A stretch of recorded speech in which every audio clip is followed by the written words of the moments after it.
Diva and the Luxury Lifestyle. Tech tools, toys, news, hot jazz, passionate living with your host and curator, Zenobia, the touchable tech diva. And now, Tech Diva and the Luxury Lifestyle and Zenobia, the touchable tech diva. Hello, hello. Happy Wednesday for most of us, but hopefully you're having a great day. Zenobia here, the touchable tech diva, hosting and curating Tech Diva and the Luxury Lifestyle. I'll be back in a bit.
Marcus Miller. You know I'm a bass girl.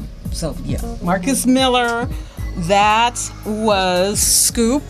I have to read off my laptop today. I didn't bring those papers. Scoop, and that's from The Sun Don't Lie. And prior to that was a tune called Clean Slate, a little catchy tune by Avi Bachnick. And that's from the album Clean Slate. And opening up the show, a tune called Jungle Eyes, and that was Simon Phillips from Another Lifetime. How are you today? Okay, this is the middle of the week for most of us on the planet. And, well, I don't know what your weather is like. Is your weather typical weather for this time of year? Well, we're on overload here in Los Angeles. We're on overload. As you can tell, I'm not all bundled up today. And my daughter says it's very scary and creepy, but we may hit 90 degrees today. And this is what, February 10th? So actually, we're really enjoying it because we don't know how long it's going to last, and then we'll go back to bundling up. Okay, Zenobia here, the Touchable Tech Diva, hosting and curating for you Tech Diva and the Luxury Lifestyle, tech tools, toys, news, hot jazz, passionate living.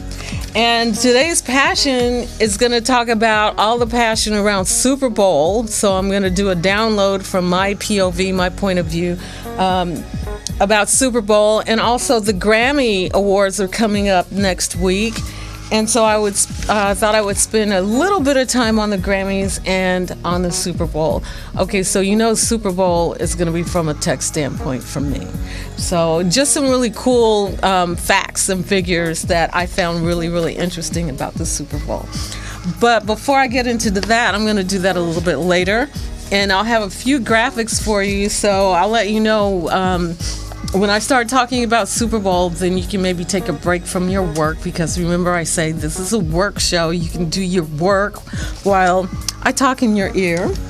And then for the teachable moments where I've got some graphs or things for you to watch, then you can take a break and watch and then hear some music and go back to work. Okay, a little information to...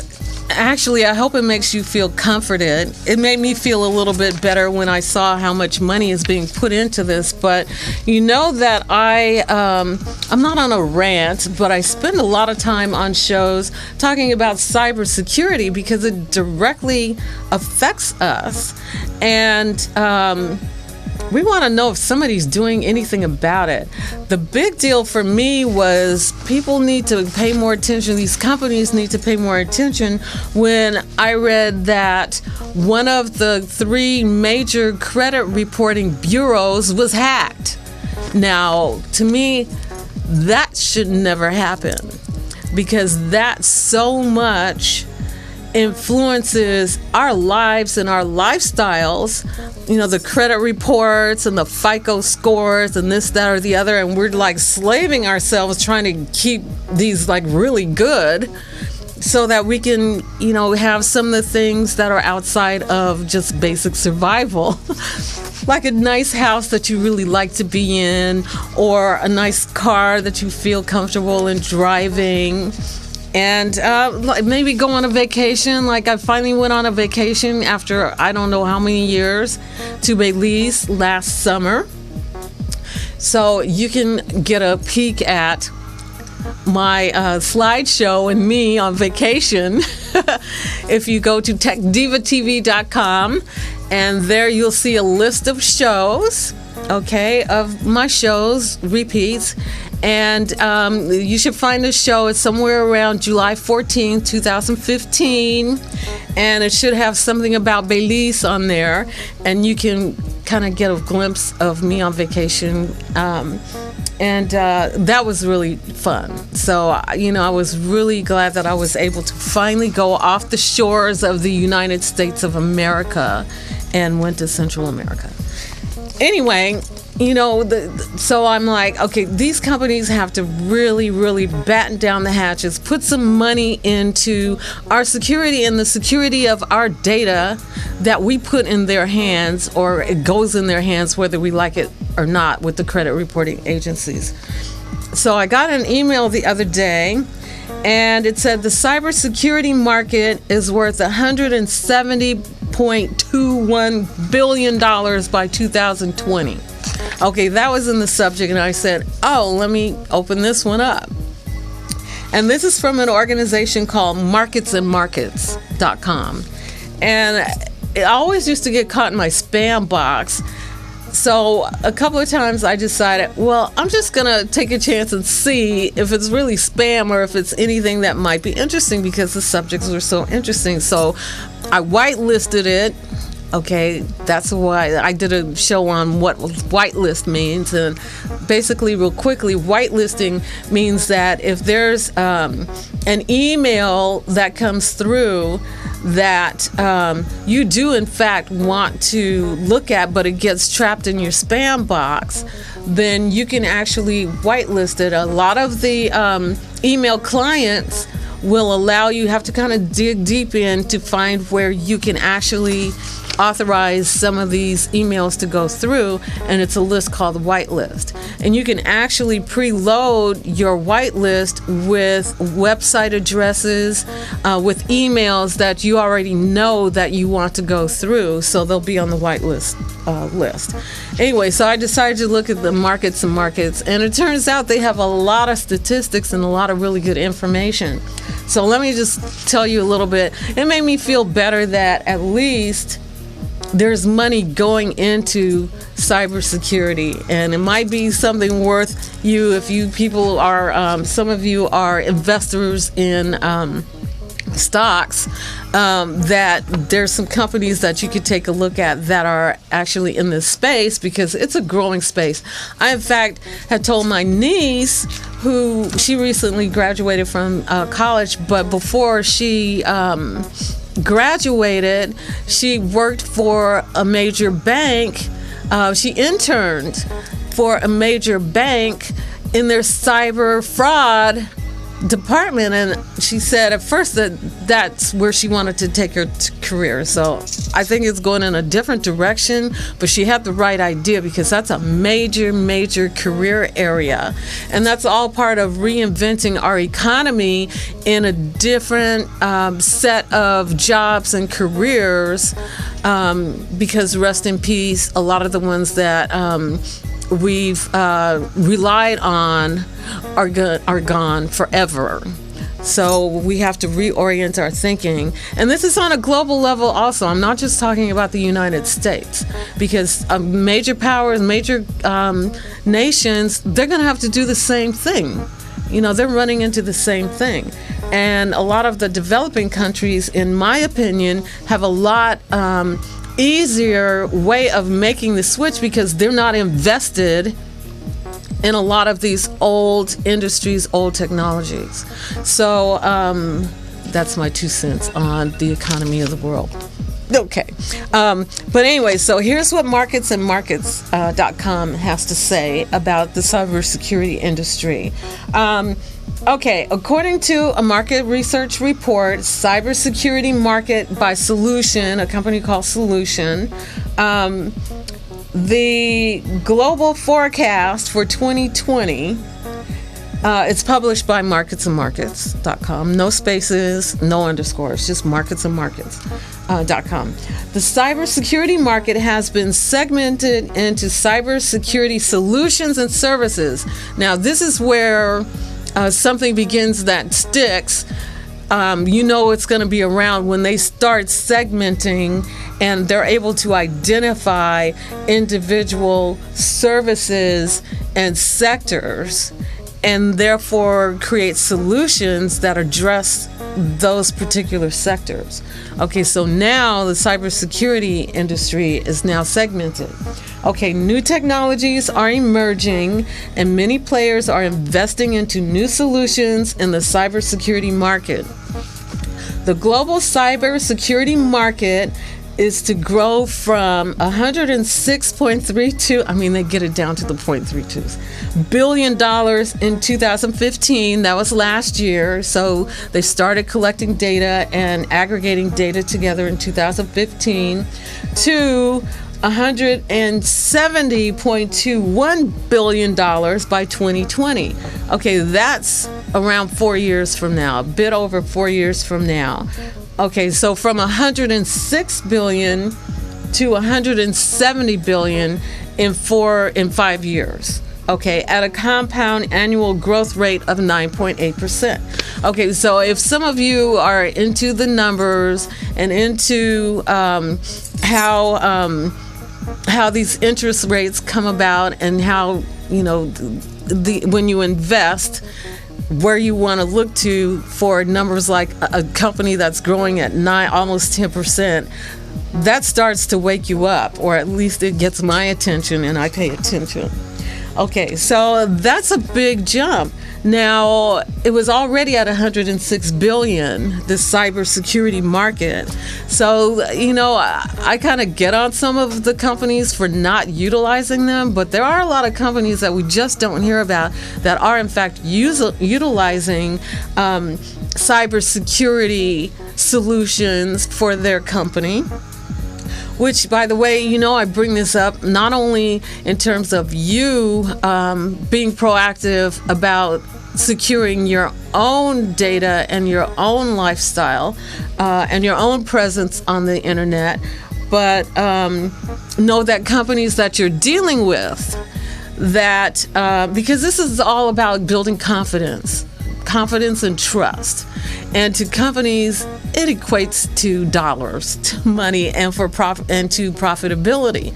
So you see how the pie, you know, the pyramid, and where you are in the pyramid. Okay, so in the current scenario, North America is expected to be the largest market on the basis of spending and adoption of cybersecurity solutions and services. Okay, so here's my take on why that is happening, is because I think we have been very nonchalant and cavalier about securing our persons as well as our companies until you finally get hit. Then you start realizing, and you get hit again. Okay, especially our bank accounts. This is like getting down to you and me. You know, then you start paying attention. Okay, and then some of these companies now, like major companies, you've got Target, Home Depot, Sony. You know, I'm always on Sony's case because I think they haven't yet learned their lesson, but I bet you now they're part of that $107 billion looking for solutions, and especially the companies that have a global presence.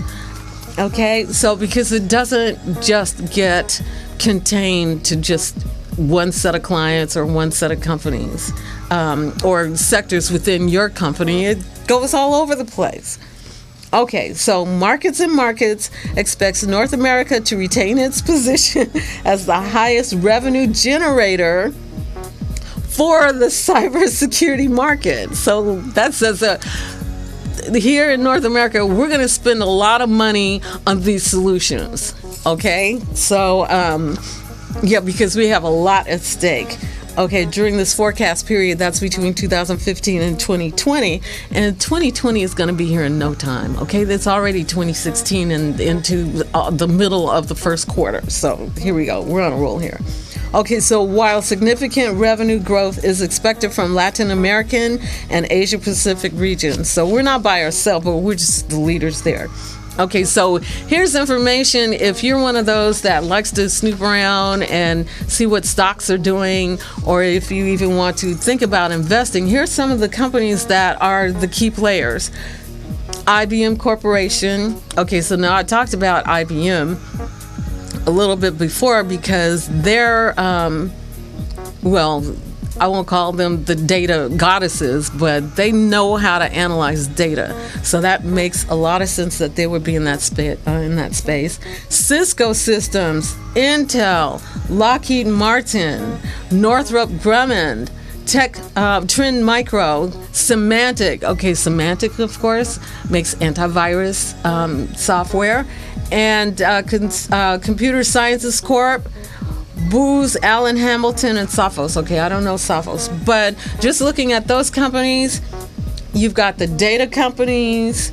You've got the chip manufacturing companies. Okay, Intel processors. Intel, think processors. Think your computer.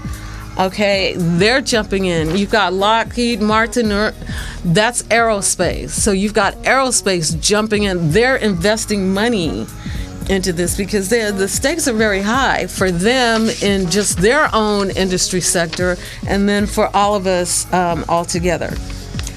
Okay, so the major driving factors for this market to blossom like it is increasing strictness by government organizations and doing regulations, because now the governments are demanding tighter security of companies, of corporations. And so that's a push, a big nudge for companies actually putting money into increasing and deepening the level of their security.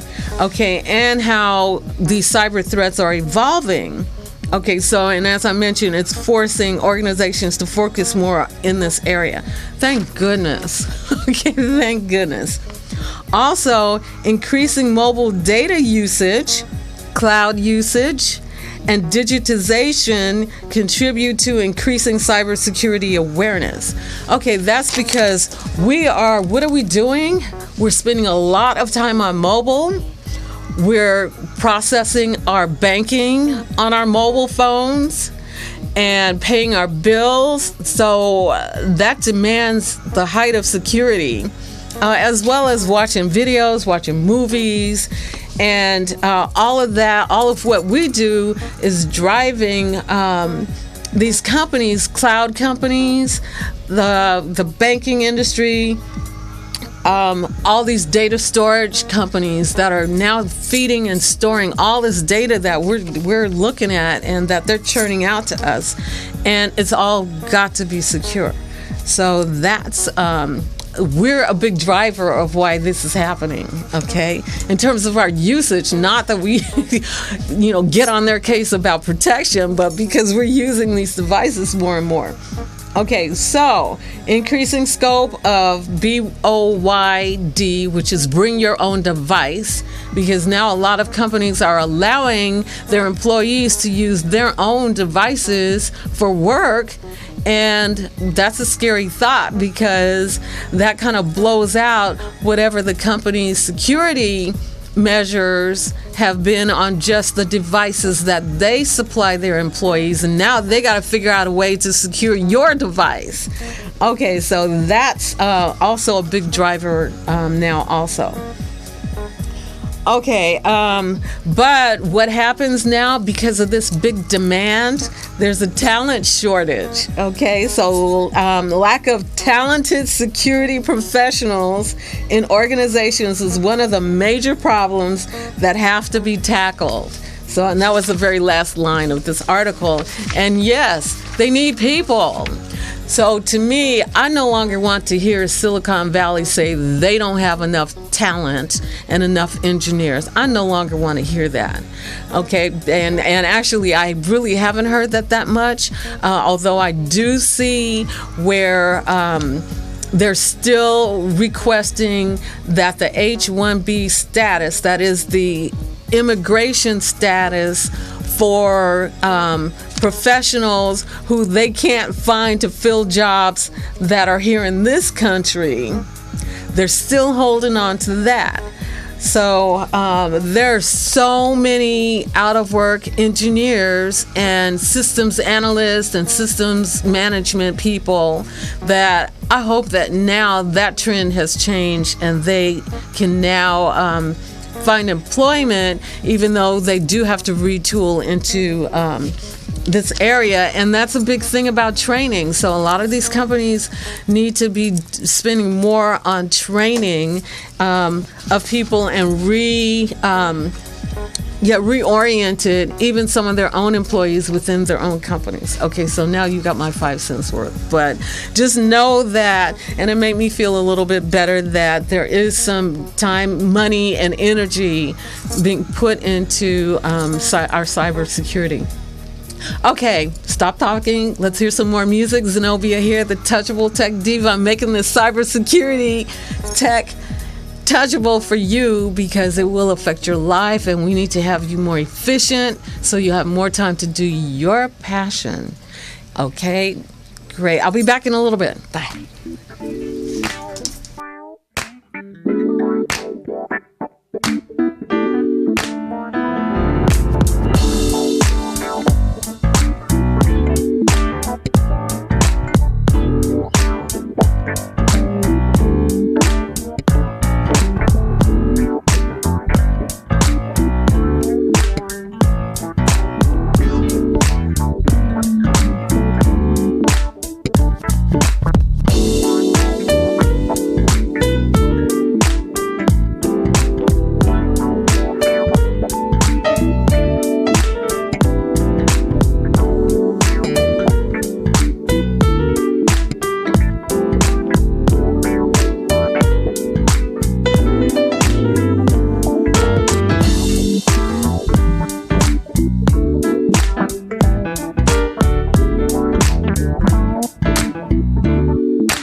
Okay, Samurai Hee Haw is the name of that tune. I love that. Samurai Hee Haw. I like saying that. Sorry. Okay, and that is a tune by David Yamasaki, and that's from an album called From Me to You. I like that. And prior to that, a tune called Fade into Oblivion, and that was the Fareed Hawk group, and that's from an album called Cosmic Hug. And opening up the set, a tune called Cascade, and I reached back with this, Alex Bugnon, and that's from an album called Southern Living. Okay, there's a lot of stuff going on nowadays. In terms of how technology is being used, everybody's throwing technology into all their stuff. And not to be left behind is, of course, the Grammys. Okay, the Grammys are coming up. The Grammy Awards are coming up on the 15th, February 15th. That's less than a week from now. And so I thought I would just take a moment to talk about that, because at some point in time, 90% of us do listen to music. And the Grammys has really, really grown. I remember I was actually a member of the Grammys, and you become a member of NARAS, the National Association of Recording Arts and Sciences. Oh, I haven't said that in a long time. The National Association of Recording Arts and Sciences. They actually are the ones that do the Grammy Awards every year. So you have to become a member to be able to vote. And so this goes way back when I was actually a recording engineer. Yes, I did do that. And I did a one commercial album, and that qualified me to become a member. So I got to vote. And then back then, we would get, what did we get? I'm trying to think if we got cassettes, because when you're a voting member, all of the artists and the companies, the producers, engineers, all the sound, everybody gets to apply to be considered for a nomination. And so they would send us all the music.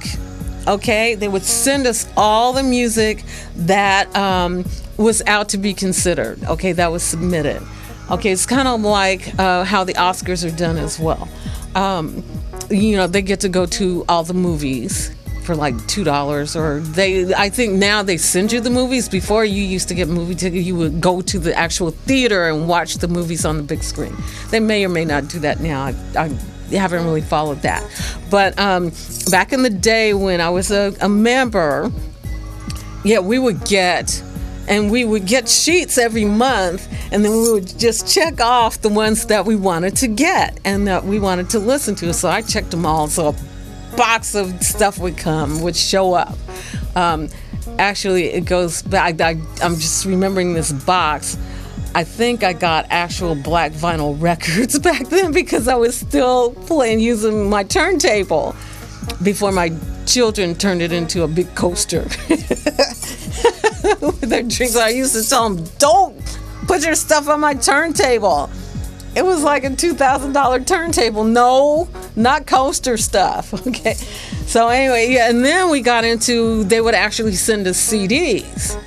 Okay, so they got off of the disc and they started sending us CDs, and we would listen, and then we would, when it was ballot time, we would, check off and get our little ballot, and then you would end up with the final nominees. Okay, so I would figure, I'm not a member today, but I would figure that the process is pretty similar. So, so you would get a chance to actually listen to all of everything that was being considered that you wanted to listen to, and then you do the votes, and it's very secret and all that kind of stuff. So anyway, now the Grammys, NARAS is kept up, and for the past several years they've actually had the app. Well, Chris, you can put up the date and the time. If you're here in the States, it is next Monday, I think is the 15th, and it's in the evening, but when you're here, you gotta watch the red carpet stuff. So just back up that time that you just saw, back it up a couple of hours if you really get into that. Because some people, they do parties, okay, watch parties and make it a party. So if you're really curious and a voyeur and you want to see who's wearing what and who's with who, then you back up that time, the start time, and watch some of that stuff. I can take it or leave it, actually. But I'm always interested in the categories that involve engineering, of course, because I was an engineer. Anyway, so because I do play jazz here, I got the jazz categories. And I'm not going to go through the whole list. I don't know everybody that is nominated, but I did pick out a few names that you might recognize because I play them on my show. And there were a couple of unusual categories that some jazz artists were in that I thought was really interesting. Okay, so the big category, the field 3, there's fields. Now, you can go to Grammy.com and download the whole 53 pages of nominations. Okay, so I did not print out all 53 pages, but you can go there and download that. Okay, Chris, don't let me forget to do the app. Okay, so talk about the app. Okay, but here are some of the jazz categories, some of the categories where jazz musicians are found. The Best Contemporary Instrumental Album, so that wasn't limited to jazz, but two of my favorites showed up in this category. Marcus Miller showed up for Aphrodisia, which is a beautiful album, and I actually played tunes from that, and I cheated. I used a tune to actually do my slideshow from my Belize trip. So if you find that show where I do talk about my trip to Belize, then the music that you hear under is actually a tune from Aphrodisia. Okay, because it had that kind of Caribbean kind of feel, the African Caribbean feel. It was really cool. Okay, and also Kirk Whalum has been nominated in this category. It's The Gospel According to Jazz, Chapter 4. So I don't have anything from there yet. I think I actually did download a tune last night, but I'm going to save it, and because I'm going to do a post-Grammy and try and play the winners on another show. Okay, then also we have the Best Improvised Jazz Solo is one of the categories, and John Scofield is nominated in that category for a tune called Past Present, and that's from an album called Past Present, and I play a lot of John Scofield. Okay, if you remember, I think it's Uber Jam is one of his. Really cool. Okay, and then another category is Best Jazz Vocal Album, and I don't play a lot of jazz vocalists on my show, so I have to say I'm not familiar with a lot of these. And I have to take a moment right now to make a correction of what I said previously. Stephanie Spurl, who has been a visitor here on the show, she did an album called It's a Jazz Day, and I thought that she was nominated. Something just that I was reading or whatever led me to believe that she was nominated, or she was trying to be nominated. I think that was more the case. But it turns out that the cutoff for submissions was back in September of 2015.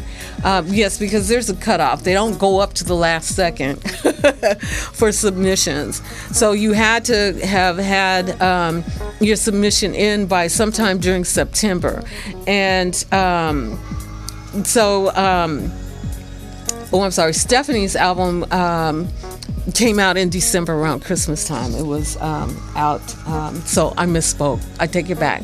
But I'm sure she will be nominated in the future. She's really good. Okay, so I had to correct myself on that. Okay, a couple of other categories. The best jazz instrumental album. And let's see, who do we have here? Terrence Blanchard, featuring the E Collective and Robert Glasper. I played Robert Glasper here.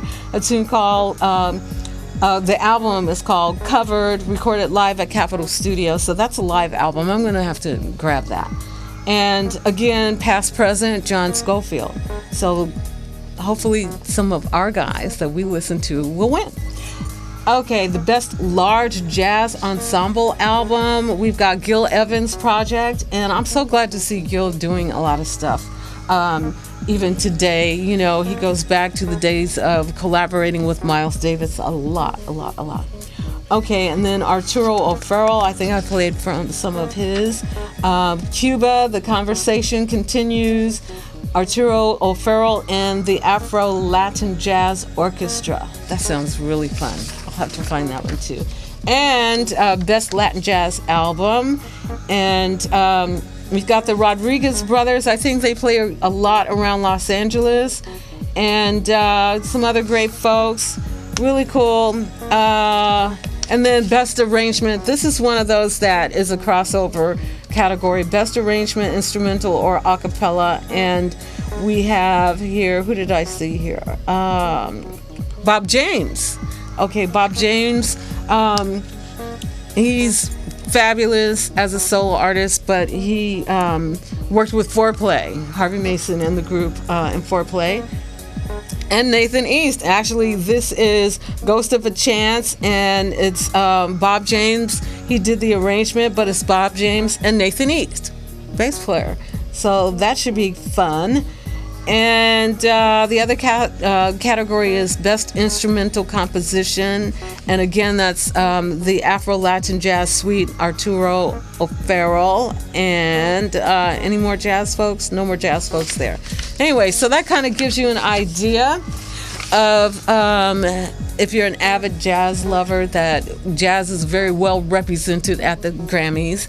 It'll be interesting to see who gets to play live and if they have some live jazz during the actual awards ceremony. That would be really cool.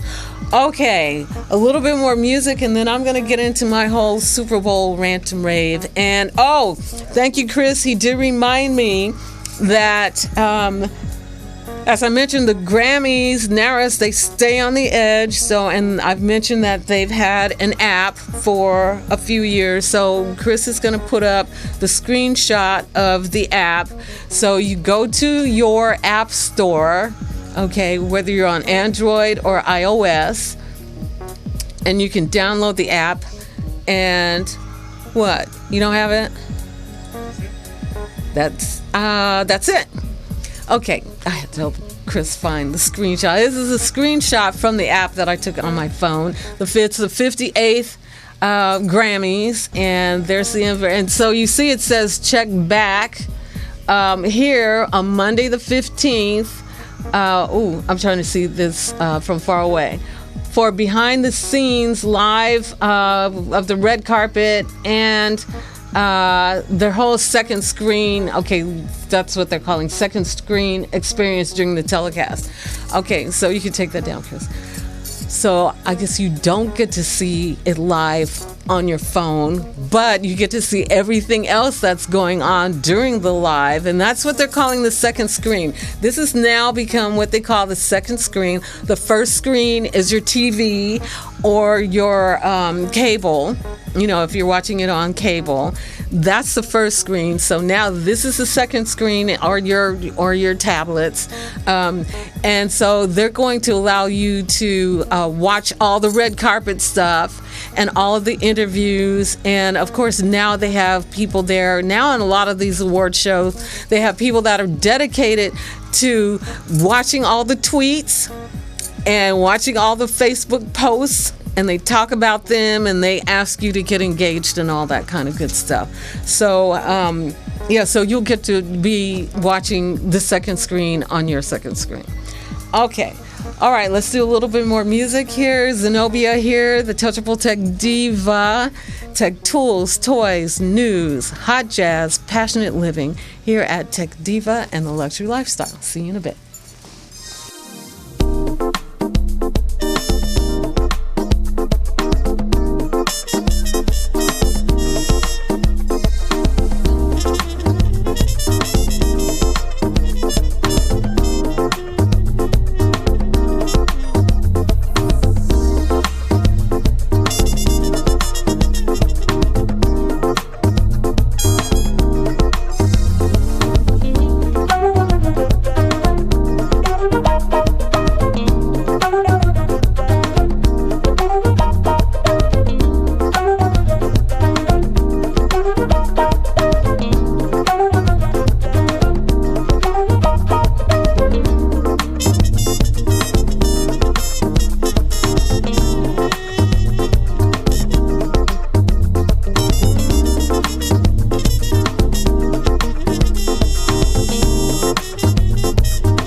Have you ever seen a poodle bark like this?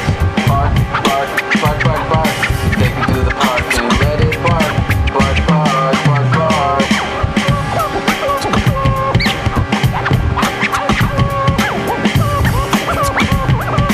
Bark, bark, bark, bark. Take it to the poodle, poodle factory, poodle, poodle factory, poodle factory, poodle factory, poodle, poodle factory, poodle, poodle factory, poodle factory, poodle factory, poodle, poodle factory, poodle, poodle.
Okay, a tune called Rambling, and that is a group called Passport. Passport, we go way back.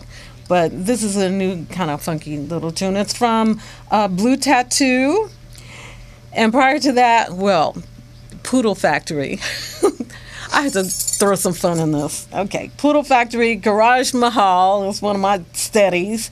And that's from Mondo Garage. And leading off the set, Althea Renee. And that was Campari Juice from the album In the Moment. Okay, so Chris, I can go on and start, huh? Okay. All right, so the world was all ablaze with Super Bowl.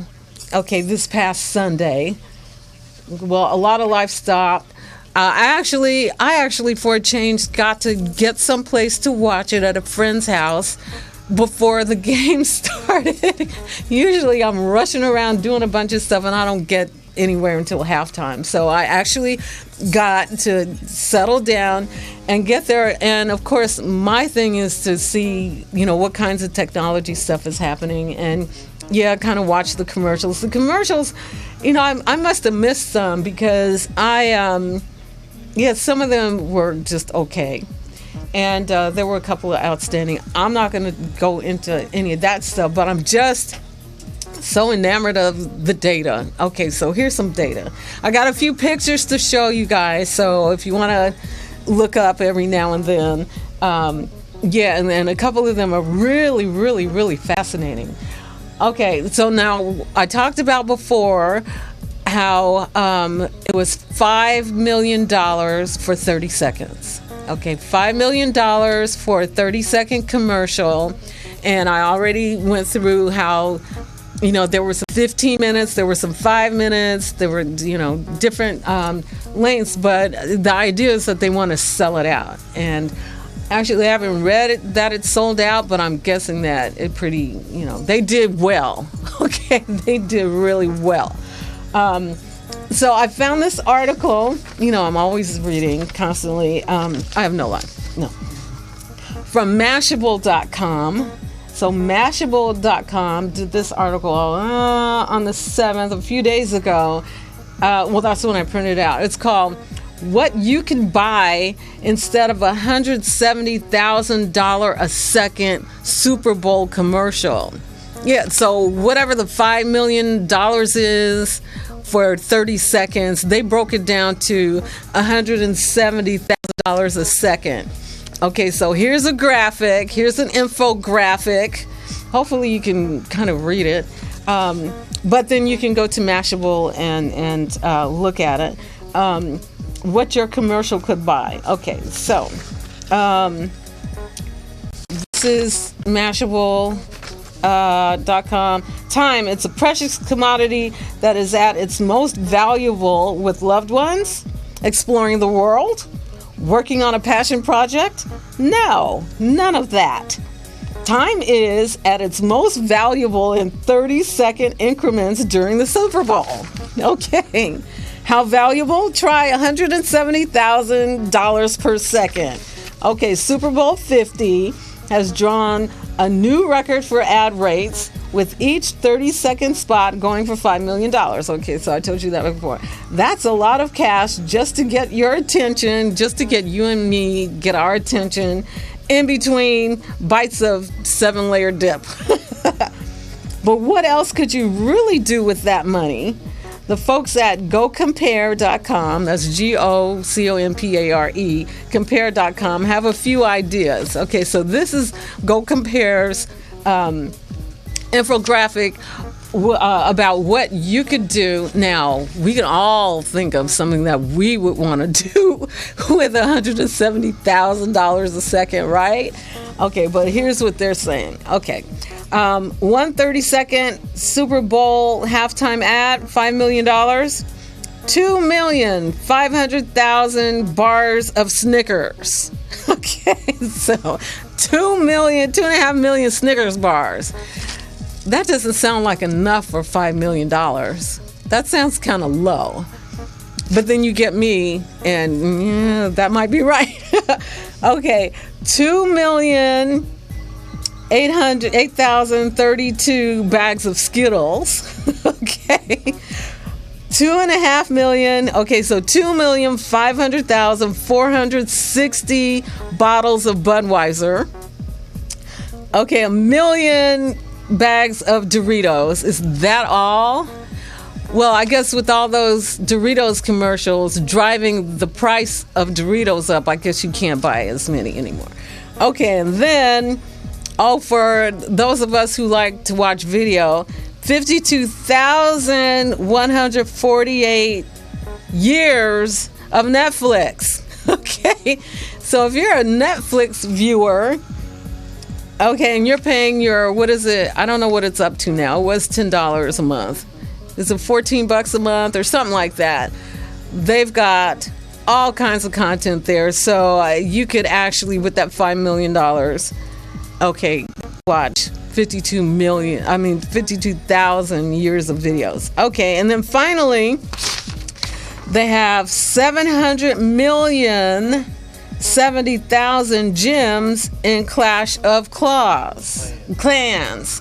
Okay, I'm not a gamer, so yeah, I screwed that up. But, well, 700,070,000 gems. I guess that's some kind of a reward or something. Okay. In Clash, okay, Chris, you're not a gamer? My engineer, he says he's not that kind of gamer. Okay. Oh, we'll explore that another time. Anyway, so that gives you an idea at $170,000 a second. What they're saying you could, I don't know what I would do if I had that many Snickers. Yeah, heaven, not quite, but it sure would be fun. I wouldn't like it. I don't like them that much. I love Snickers though, actually. But my favorite candy bar, if you want to get on my good side, Payday. That's me. Okay, so that kind of gives you an idea about the revenue side. Okay, now here's what you guys did in terms of your viewing on Super Bowl Sunday. And this is from Forbes. That's one of my go-to, Forbes.com. And it's an article called Super Bowl Underperforms in TV Audience and Social Media Chatter. Okay, this is really interesting because they're saying that not enough of you didn't break any records, really. Okay. Despite high expectations, TV audience for the Super Bowl was down from last year. Okay, so it was down from last year. And so was social media interaction. An average 111.9 million viewers watched the Super Bowl. Okay, 111. Okay, so that's down from 114.4. Okay. And slightly lower than the 112.2 from the year before, 2014. Okay, so not enough of you couldn't break a record, but 111 million, that's a sizable number. Okay, and yeah, $5 million a second. I'm sorry, $5 million per 30 seconds, 170,000 per second. To get in front of 112 million people. Yeah, okay. There's the economics behind that. Okay, so on Sunday, 60 million people joined in the conversation on Facebook worldwide during Super Bowl 50 with 200 million posts, comments, and likes. And Twitter reports about 27 million tweets about the Super Bowl, despite it being fewer people.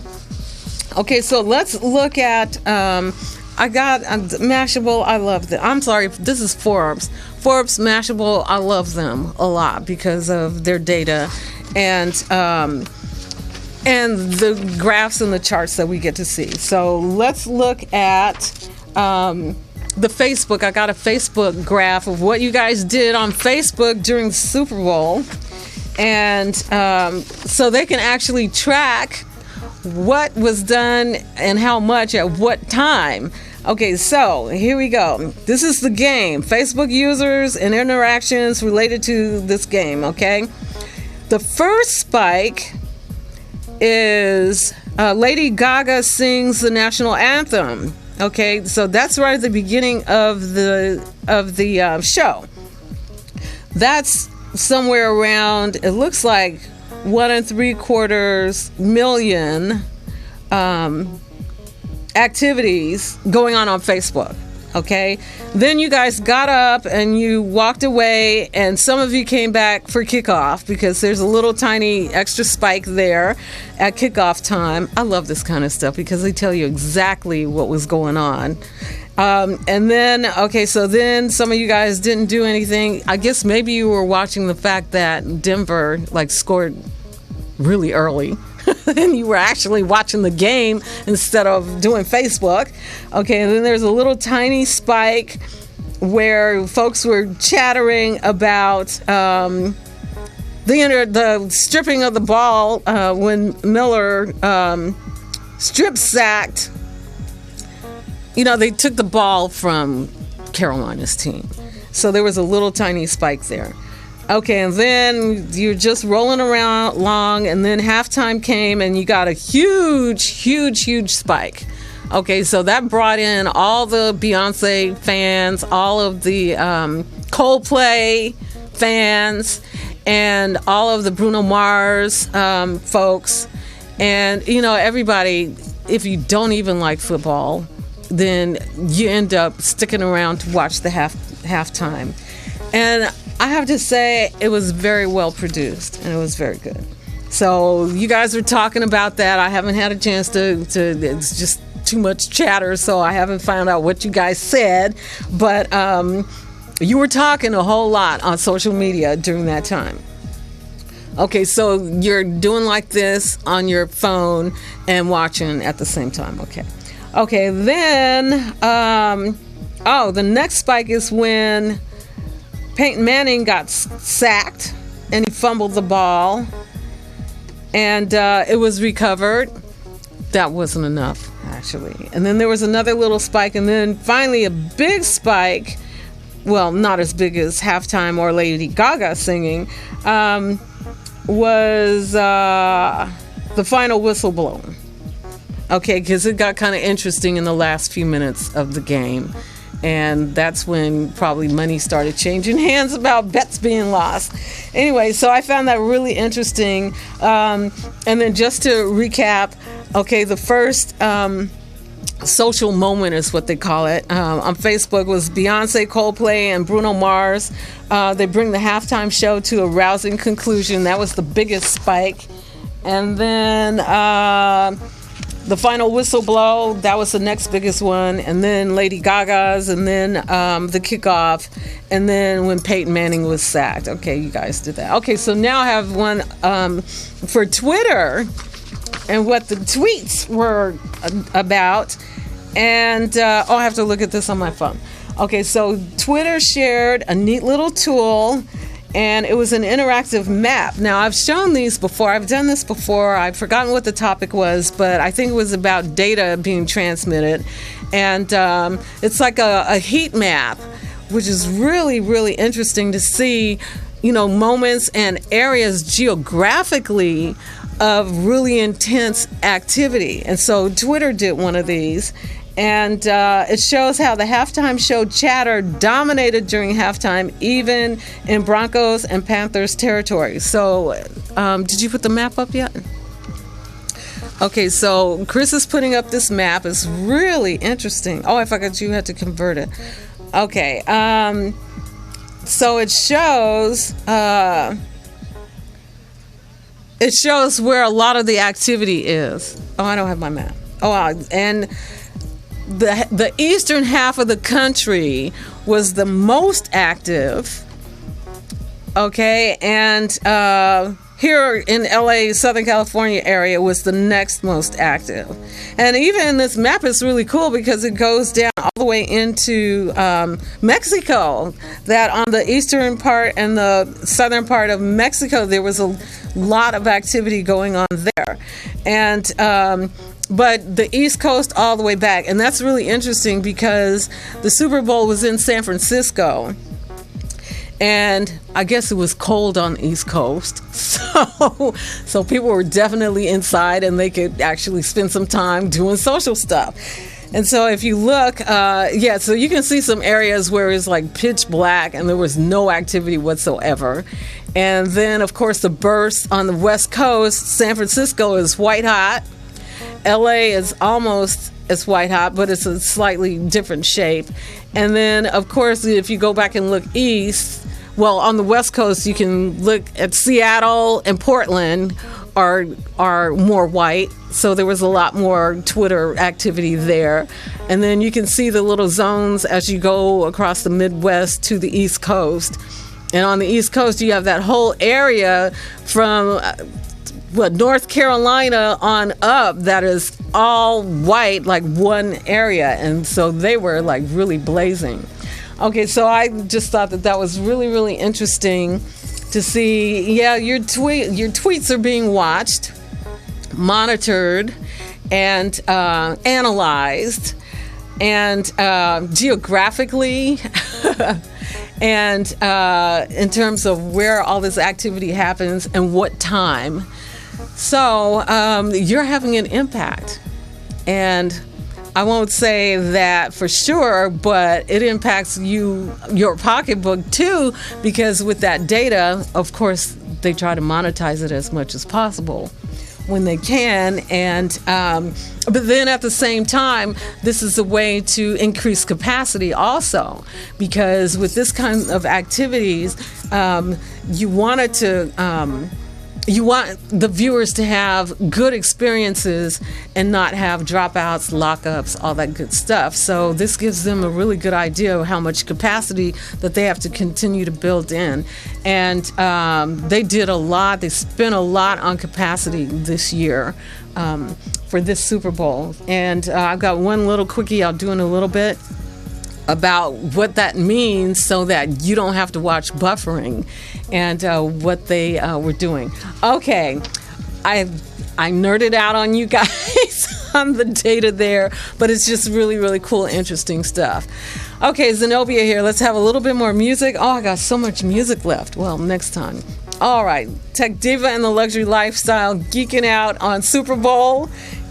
Tech tools, toys, news, hot jazz, passionate living. I'll be back in a bit.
Mean Granny. Mean Granny. No way, bullshit. Oh, Lord. No way, bullshit. I said I want to tell you, yeah, about the story. Oh, man. No way, bullshit. I've been wanting. I'm lonely. I'm stoned. Out there. No way, bullshit. I ain't worried. I won't worry. Don't you worry. Out there. Oh, no.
Okay, so you know the title of that tune. Okay, that's the RH Factor, and that's from an album called Distractions. Okay. Then prior to that, Blue Wind featuring Greg Howe, and that's from Freeway Jam. And opening up the set, Concentrics, and that's Lost Tribe, and that's from Many Lifetimes. Yeah, I got into this whole mood thing, so bear with me. Okay, so one last little piece of Super Bowl stuff, and I'll put it to rest for this year, is what happens when the Super Bowl stream buffers. Okay, buffer rage is what happens. This is from streamingmedia.com. That's another one of my trades. And I have the graphic here.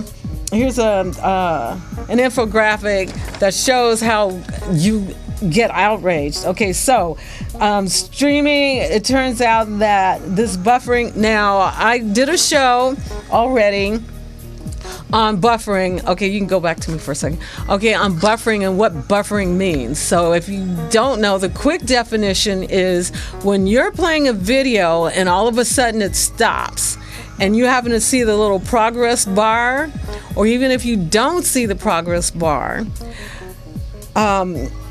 what has to happen is the video, the data, information has to kind of pile up so that it can go smoothly and pile up ahead of where you are watching it. So that's called filling the buffer. Okay, so if so many of you are trying to watch the same video at the same time, loading that many buffers at one time can potentially slow it down. And it turns out that you don't really like that.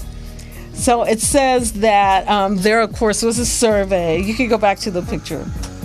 That says the Buffer Rage survey found that 2/3 of viewers for live stream sports rated buffering or other quality of service issues a 7 out of 10 for distraction. So the survey notes that 2 out of 5 viewers will wait 10 seconds or less for buffering video to resume. So you don't wait very long for it to catch up. So here's a little view of you guys and what you think about when the frame freezes. Okay, you only want to wait 10 seconds before you go off to something else. So that's why, okay, so you get back to, that's why there was a lot of money spent, because I think that this year it was streamed live. The Super Bowl was streamed live by Yahoo. They were one of the ones to stream it live, and they can't be having you switching off after 10 seconds to go to something else, or getting up or getting yelled at over social media because the video locked up during the game. Because you want to have the exact same experience online or over the top, OTT, that is on your devices, as if you were watching real television. Okay, so that means that the buffer has to be big enough to hold enough data so that your video will play fine and flow through fine. Okay, so I've now put Super Bowl to rest for this Tech Diva right here. Oh, there's so much more, but we're putting it to rest, okay? We've got a lot of stuff coming up. As I mentioned, the Grammys are coming up next week, and there's all kinds of other cool stuff that's coming up. And I've got, some new partnerships that I'm really excited about, and we're going to be doing some other things that are really going to be fun. Ooh. Okay, I guess my time is almost up. Do I get to play one more song, Chris? I get to play one more song. What do we want to play? Let's play, I like Hard Groove. Let's go out on Hard Groove. Okay, Zenobia here, the Touchable Tech Diva, making all this technology touchable for you, so that you can enjoy some of it, but then understand why, and then use these as tools to make you more efficient so you can go do your passion. Have a great rest of the week. Go do something fun. Go do something with live music if you can, please. I think you'll enjoy it. It'll be quite relaxing and give you another space. Okay, have a good one. See you next time.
Tech Diva.